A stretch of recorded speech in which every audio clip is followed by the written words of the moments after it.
ನಮಸ್ತೆ ಫ್ರೆಂಡ್ಸ್, ನಂದಿ ಬ್ಲಾಗ್ಸ್ಗೆ ಸ್ವಾಗತ ಸುಸ್ವಾಗತ. ಇನ್ನೇನು ಬಿಗ್ ಬಾಸ್ ಸೀಸನ್ 12 ಮುಗಿತಾ ಬಂದಿದೆ.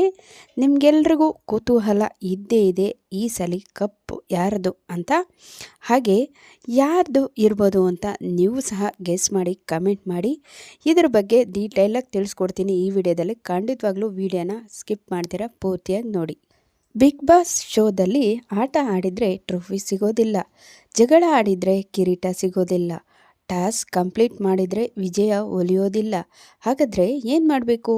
ಜನರ ಹೃದಯ ಗೆಲ್ಲಬೇಕು. ಆ ಕೆಲಸ ಆಗಬೇಕು ಅಂದರೆ ವ್ಯಕ್ತಿತ್ವದ ಆಟ ಪ್ರದರ್ಶಿಸಬೇಕು.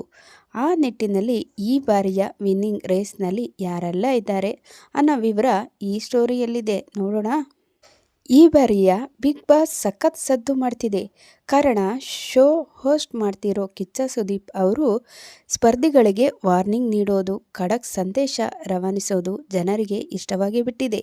ಹಾಗೆ ಹಾಸ್ಯ ಮಾಡೋ ಸಂದರ್ಭದಲ್ಲಿ ಸ್ಪರ್ಧಿಗಳಿಂದಲೇ ಹಾಸ್ಯ ತೆಗೆಸುತ್ತಾ ಇರೋರು ಜನರಿಗೆ ಅಚ್ಚುಮೆಚ್ಚು.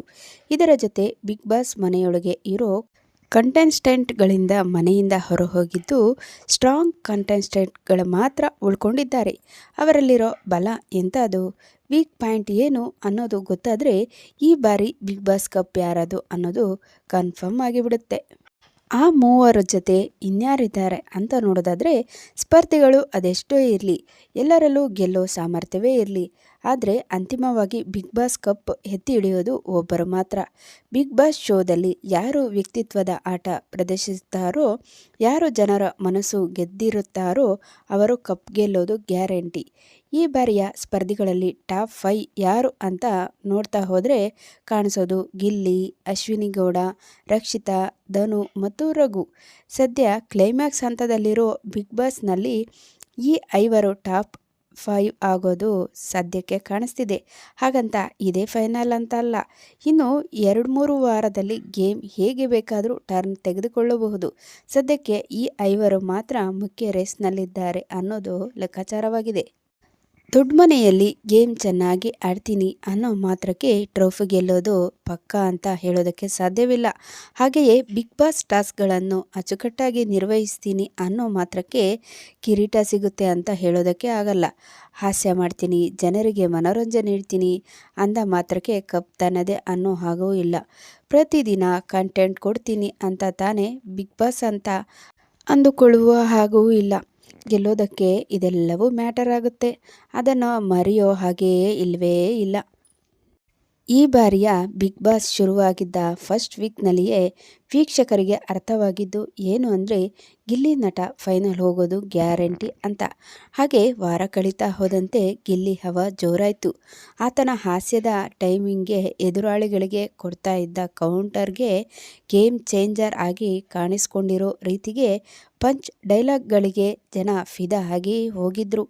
ಹೀಗಾಗಿ ಈ ಬಾರಿ ಗಿಲ್ಲಿ ಟಾಪ್ 5 ರೇಸ್ನಲ್ಲಿದ್ದಾರೆ ಅಂತ ಹೇಳಲಾಗ್ತಿದೆ.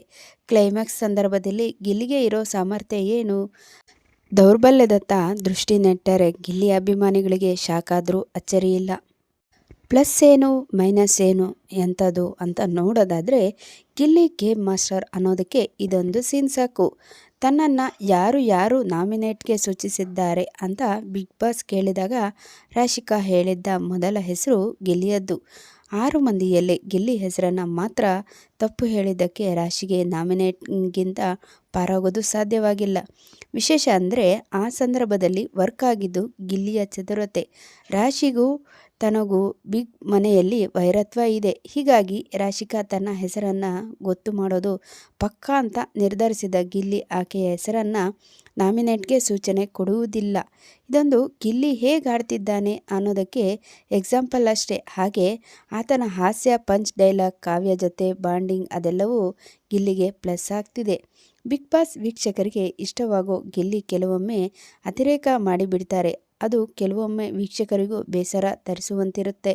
ಕ್ಲೈಮ್ಯಾಕ್ಸ್ನಲ್ಲಿ ಅಶ್ವಿನಿ ಗೌಡ ಅನ್ನೋ ಟಾರ್ಗೆಟ್ ಮಾಡೋದು, ಅತಿರೇಕದ ಮಾತಾಡೋದು ಬೇಕಾಗಿಯೇ ಇರಲಿಲ್ಲ ಅಂತಾರೆ ವೀಕ್ಷಕರು. ಹಾಗೆ ಗೇಮ್ಗಳನ್ನು ಸೀರಿಯಸ್ ಆಗಿ ತೆಗೆದುಕೊಂಡು ಆಟ ಆಡೋದಿಲ್ಲ, ಅಲ್ಲಿಯೂ ಹಾಸ್ಯ ಮಾಡೋದಕ್ಕೆ ಹೋಗಿ ಸೋಲ್ತಿದ್ದಾರೆ. ಆತನು ಬಿಗ್ ಬಾಸ್ ವೀಕ್ಷಕರು ಹೇಳ್ತಿದ್ದಾರೆ. ಹೀಗಾಗಿ ಇದೆಲ್ಲವೂ ಗಿಲ್ಲಿಗೆ ಮೈನಸ್ ಪಾಯಿಂಟ್ ಆಗಿ ಕಾಣಿಸ್ಕೊಳ್ತಿದೆ.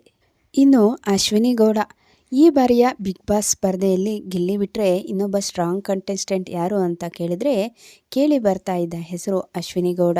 ಎಸ್, ತನ್ನದೇ ಆದ ವಿಭಿನ್ನ ಶೈಲಿಯ ಆಟದಿಂದ ಅಶ್ವಿನಿ ಗೌಡ ಗುರುತಿಸಿಕೊಂಡಿದ್ದಾರೆ. ಜಗಳ ಶುರುವಾಯಿತು ಅಂದರೆ ತಮ್ಮದೇ ಆದ ಗತ್ತು ತೋರಿಸ್ತಾರೆ. ಅದು ಕೆಲವರಿಗೆ ಇಷ್ಟ ಆದರೆ ಇನ್ನು ಕೆಲವರಿಗೆ ಇಷ್ಟ ಆಗದೇ ಇರಬಹುದು. ಆದರೆ ಕಪ್ ಗೆಲ್ಲೋ ರೇಸ್ನಲ್ಲಿ ಅಶ್ವಿನಿ ಗೌಡ ಸಹ ಇರೋದು ಪಕ್ಕಾ.